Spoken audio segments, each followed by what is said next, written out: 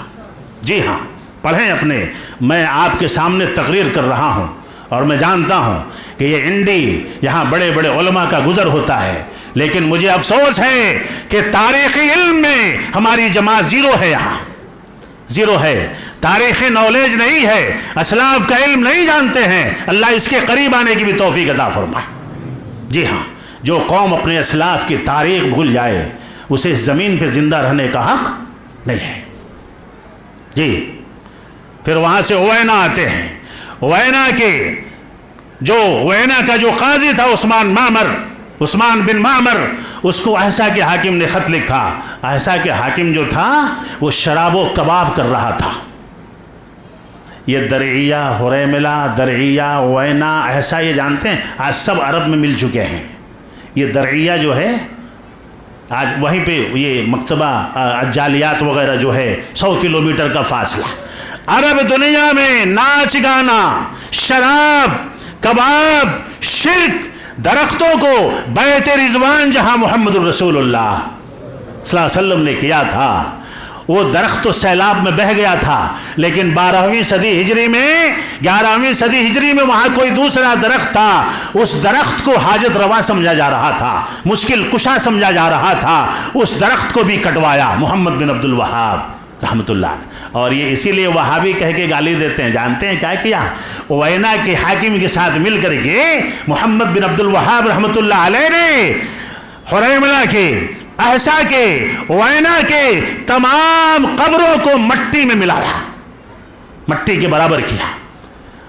اگر یہ کام محمد بن عبد الوہاب نے کیا تو اس سے پہلے یہ کام محمد الرسول اللہ نے کیا تھا۔ کس نے کیا تھا؟ بخاری کی روایتیں ہیں، وقت نہیں ہے کہ تفصیل بیان کروں۔ محمد الرسول اللہ صلی اللہ علیہ وسلم نے خالد ابن ولید کو، حضرت علی رضی اللہ تعالیٰ عنہ کو، دیگر صحابہ کو، تمام بتوں کو توڑنے کا حکم دیا۔ مکہ فتح ہوا۔ کس ہجری میں مکہ فتح ہوا؟ شیخ احمد بولیے گا، کس ہجری میں مکہ فتح ہوا؟ 8 ہجری میں۔ اللہ اس کے علم میں برکت عطا فرمائے، آپ کے بھی علم میں برکت عطا فرمائے۔ بونس لے لیجیے۔ 8 ہجری میں صلح حدیبیہ کب ہوئی تھی؟ صلح حدیبیہ کب؟ علم حاصل کیجئے، 6 ہجری میں۔ کب؟ سن 6 ہجری میں۔ اور اس کے محمد الرسول اللہ صحابہ کرام کو مشرکوں نے بھگایا، کہاں سے؟ حدیبیہ کے مقام سے۔ اور اس کے 2 سال کے بعد محمد الرسول اللہ کو اللہ نے پورا مکہ اور عرب دے دیا۔ کیا کب کیا ہو جائے علم کے ذریعے، اللہ کے نصرت کے ذریعے، ہم نہیں جانتے۔ کیا صحابہ سوچ سکتے تھے کہ جس حرم کے طواف سے ہمیں روکا گیا ہے وہ پورا مکہ اللہ ہماری جھولی میں ڈالنے والا ہے 2 سال کے بعد؟ صحابہ نہیں سوچ سکتے۔ اس مکے میں طائف جانتے ہیں نا، وہاں ایک بت تھا، اس کا نام تھا، کیا نام تھا اس کا؟ عزا۔ کیا؟ حضرت خالد کو محمد الرسول اللہ صلی اللہ علیہ وسلم نے بھیجا کہ جاؤ اس کو توڑو، توڑ کے کاٹا اسے۔ کہا کہ تم نے ابھی اسے کاٹا نہیں ہے، اور جا کے ایک بار مارو، 20 سے کاٹا اسے۔ سمجھ رہے ہیں نا؟ حضرت خالد دیکھے کہ اس میں سے ایک عورت نکل کے بھاگ رہی ہے، جنیاں تھی، شیطان وہ جو پوج رہے تھے نا، اس میں سے اسی کی آواز آ رہی تھی۔ آج سنتے ہیں کہ فلانے بابا نے وہاں سے آواز نکال دیا، وہاں سے آواز نکال دیا۔ وہاں شیطان ہوتا ہے۔ کیا ہوتا ہے؟ شیطان ہوتا ہے۔ تو اس کا حکم محمد الرسول اللہ نے پہلے دیا، اس کے بعد محمد بن عبد الوہاب رحمۃ اللہ علیہ۔ اور جو محمد بن عبد الوہاب کو گالی دیتا ہے وہ گویا کہ محمد الرسول اللہ صلی اللہ علیہ وسلم، اور ہمیں وہابی کہتے ہیں۔ ارے نہیں معلوم ہے، ان کا نام وہاب نہیں تھا، ان کا نام محمد تھا۔ کیا تھا؟ امام صاحب کا نام کیا تھا؟ محمد، اور ہمیں کہتے ہیں وہابی۔ جانتے ہیں محمدی تو نہیں کہہ سکتے چونکہ ہم محمدی ہیں۔ محمدی کہہ دیں گے تب تو کام ہی ہو جائے گا۔ کہتے ہیں وہابی، مارا سر پھوٹا گھٹنا۔ کیا؟ مارا سر پھوٹا گھٹنا۔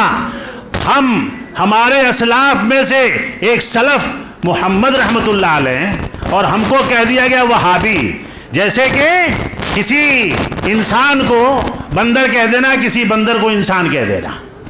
ارے محمدی کہو نا فخر سے، الحمدللہ۔ اس لیے کہ محمد بن عبد الوہاب نے محمد بن عبداللہ کے مسلک کو جاری کیا، اور وہاں پہ اس ایسا کے حاکم کو جب یہ خبر ملی کہ جا اب تو رجم بھی ہو رہا ہے، اب تک بت توڑے جا رہے تھے، اب قتل کیا جا رہا ہے، محمد نے محمد کے قانون کو نافذ کر دیا ہے صلی اللہ علیہ وسلم۔ اب رجم ہوگا، چوری ہوگی تو ہاتھ کاٹا جائے گا، سب ہوگا۔ اب قرآن حدیث نافذ ہو گیا ہے، حریملہ میں، اوینا میں، ہر جگہ۔ اب تم بھی نہیں بچو گے۔ اس نے خط لکھا عثمان بن معمر کو کہ تم محمد بن عبد الوہاب کو وہاں سے جلدی سے نکالو، نہیں تو تمہارا دانا پانی ہم بند کر دیں گے۔ یہ لالچی آدمی تھا، یہ وہاں سے نکال دیا ان کو، کہا کہ آپ نکل جائیے، ہم نہیں جانتے ہیں، نہیں تو آپ پہ حملہ ہو سکتا ہے۔ اور عثمان بن معمر نے اپنی بیٹی سے ان کا شادی کی تھی، اپنی بیٹی سے ان کی شادی کیا تھا اس نے، لیکن پھر بھی نکال دیا کہ آپ کے جان کی ضمانت نہیں ہے، آپ جا سکتے ہیں۔ اور جب جانے لگے تو جو غلام تھا اس کو اس نے اشکال دیا کہ جب باہر چلے جانا اوینا سے تو پیچھے سے قتل کر دینا محمد بن عبد الوہاب کو، قتل کر دینا۔ اس کا بیان ہے، میں آپ کو کوئی پہلے نہیں بتا رہا ہوں، سن لیجئے تاریخ یہ اللہ کیسے حفاظت کرتا ہے قرآن و حدیث پہ چلنے والوں کی۔ اس نے کہا کہ میں تلوار کے دستے پہ ہاتھ لے کے جا رہا تھا، لیکن مجھے لگ رہا تھا کہ کوئی طاقت میرے ہاتھ کو روک رہی ہے۔ جس کو قتل کرنے کے لیے کہا گیا تھا کہ محمد بن عبد الوہاب کو قتل کر دینا گاؤں سے باہر جا کر کے، اس کا بیان ہے کہ میں اپنے تلوار کے دستے پہ جتنی مرتبہ اپنا ہاتھ لے کے گیا، مجھے لگ رہا تھا کہ مجھے کوئی روک رہا ہے۔ تب یہ واقعہ سن کر کے محمد بن عبد الوہاب رحمۃ اللہ نے کہا کہ یہ معجزہ تو نہیں کہیں گے، کرامت کہیں گے۔ کیا کہیں گے؟ معجزہ انبیاء سے صادر ہوتے ہیں اور اولیاء سے کرامت صادر ہوتے ہیں. کہا کہ جس وقت وہ مجھے قتل کرنے جا رہا تھا اس وقت میری زبان پہ یہ آیت جاری تھی وَمَن يَتَّقِ اللَّهَ يَجْعَل لَّهُ مَخْرَجًا وَيَرْزُقْهُ مِنْ حَيْثُ لَا يَحْتَسِبُ. اللہ کا جو ہو جاتا ہے اللہ تعالیٰ اس کی حفاظت فرماتا ہے. اور اس طرح یہ بڑا لمبا واقعہ، کبھی موقع ملے گا تو محمد بن عبد الوہاب کی سیرت بیان کر دوں گا انشاءاللہ. یعنی وہاں سے آپ پہنچ گئے درعیہ، وہاں پہ ملاقات ہوئی محمد بن سعود رحمۃ اللہ علیہ سے، جن کے نام سے آج سعودی عرب ہے. اور ایک معاہدہ ہوا. علم کا لالچی پیسوں کا لالچی نہیں ہوتا ہے. محمد بن سعود رحمۃ اللہ علیہ سے محمد بن عبد الوہاب رحمۃ اللہ علیہ کا معاہدہ ہوا کہ ہم آپ کی حکومت میں کبھی شریک نہیں ہوں گے صبح قیامت تک. علمی میدان ہمیں دے دیں اور حکومتی میدان آپ لے لیں. آج تک پچھلی مرتبہ جو عبدالعزیز عبداللہ آل شیخ کا جو انتقال ہوا مفتی عرب کا، وہ انہی کے پڑ پوترے تھے. یعنی جتنے مفتی عرب آئے، جتنے مشائخ جن کے نام کے سامنے آل شیخ لکھا ہوتا ہے، وہ محمد بن عبد الوہاب رحمۃ اللہ علیہ کے گھرانے کے ہوتے ہیں. علمی معاملات ان کے سپرد. یرفع اللہ الذین آمنوا منکم والذین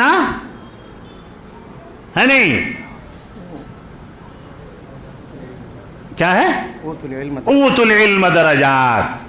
اللہ رب العالمین اسی قرآن سے، اسی تعلیم سے، اسی کے ذریعے مقام بلند کرتا ہے، اور جو اسے چھوڑ دے وہ ضلالت کی گمراہی کے عمیق گڈھوں میں گر جاتا ہے. اللہ رب العالمین. اللہ اکبر. وقت ہو گیا ہے. اور ہاں یہ اس کو رکھیے، اس کو بولتا ہوں. ایک بات میں آپ کے سامنے بیان کر دوں اور اپنی بات ختم کر، جو میں خصوصی طور سے لکھ کے لایا تھا کہ اللہ تعالیٰ ہمیں اپنے بچوں کی فکر کرنے کی توفیق عطا فرمائے. اس حدیث کے تناظر میں جو میں خصوصی طور سے لکھ لیا تھا کہ مجھے یاد نہ آئے تو میں دیکھ لوں اسے. میرے دوست اور بزرگوں، اس حدیث کو سن لیجئے. ما من عبد یسترعیہ اللہ رعیۃ. سن لیجئے، میرے طرف دیکھیے. اللہ اگر کسی کو اپنے گھر کا ذمہ دار بناتا ہے، رعیت بناتا ہے، رائی کلکم رائن و کلکم مسئول. رائن کا مطلب علماء آپ کے سامنے ترجمہ کرتے ہیں، میرا بھی سن لیجئے، میں کون سا ترجمہ آپ کو بتا رہا ہوں. رائن کا مطلب ہوتا ہے چرواہا، بکری چرانے والا. اور رعیتن کا مطلب ہوتا ہے چرواہن. رعیتن کا مطلب چرواہن اور رائن کا مطلب چرواہا. یعنی ایک باپ اور ماں اپنے بچوں کے لیے چرواہا ہیں، چرواہن ہیں. بکری چرانے والا کسی کی فصل میں بکری چھوڑ دے اور کہے بے زبان مخلوق ہے میں کیا کروں، وہ کھیت والا 4 لاٹھی مارے گا پیٹ پہ کہ مردود، وہ تو بے زبان ہے. تو بے زبان بے عقل ہے. تو چرا رہا ہے نا ان کو، تو پٹائی کس کی ہوگی؟ بکریوں کی کہ چرانے والے کی؟ ہاں، یہی بات محمد الرسول اللہ صلی اللہ علیہ وسلم. اگر تیرے بچے دین سے غافل ہو گئے، دینی تعلیم سے غافل ہو گئے، نچنیا بن گئے، شرابی بن گئے، جواری بن گئے، سب بن گئے، دیندار نہیں بنے، سارے تعلیم کو حاصل کر لیا، دینی تعلیم کو حاصل نہیں کیا. محمد الرسول اللہ صلی اللہ علیہ وسلم نے کہا یموت یوم یموت وہو غاشن. اور وہ اسی حال میں مر گیا کہ بچے بگڑ گئے، دینی تعلیم حاصل نہیں کیا، مر گیا. وہو غاشن، وہ اپنے بچوں کو دھوکہ دے کے گیا ہے، وہ اپنے بچوں کو دھوکہ دے کے گیا ہے. اگلا جملہ سنیے، اِلَّمَا حَرَّمَ عَلَيْهِ الْجَنَّةِ. اگر اسی حالت میں مر گیا، اولاد جاہل رہ گئی، دینی تعلیم حاصل نہ کرایا، قرآن نہ پڑھایا، ماں ہے باپ ہے، وہ دونوں پوچھے جائیں گے. اللہ کے نبی نے کہا اللہ نے ایسے چرواہوں پہ جنت کو حرام کر دیا ہے. جی ہاں، جنت کو حرام کر دیا ہے. روایت مسلم شریف کی ہے. اللہ تعالیٰ سے دعا فرمائیں. ہمارے فیضی صاحب نے وقت جو دیا تھا وہ کراس ہو گیا اور یہ ساری کتاب ایسے ہی رہ گئی ایسا سیرا. پھر کبھی انشاءاللہ میرا عنوان کبھی یہاں مکمل ہو نہیں پاتا ہے، پتہ نہیں کس کی نظر لگ جاتی ہے. ٹھیک ہے الحمدللہ. پھر کبھی اللہ چاہا تو عورتوں کے بارے میں ایک بات آئی ہے کہ اللہ تعالیٰ ہمارے خواتین کو جمعہ میں حاضر ہونے کی توفیق عطا فرمائے. آپ تمام حضرات سے میری گزارش ہے کہ اپنے اپنے گھروں کی خواتین کو، بچیوں کو جمعہ میں ضرور حاضر کرائیں. جمعہ کی تقریر میں، اس تقریر میں جو برکت نہیں ہے وہ جمعہ کے خطبے میں برکت ہوتی ہے. اس لیے کہ یہ تقریر نماز کے بدلے میں نہیں ہو رہی ہے. جمعہ کا خطبہ 2 رکعت نماز کا بدل ہے. کیا ہے؟ 2 رکعت نماز ہے، وہ اس کا بدل ہے وہ خطبہ، اور اسی لیے اس خطبے میں برکت ہوتی ہے.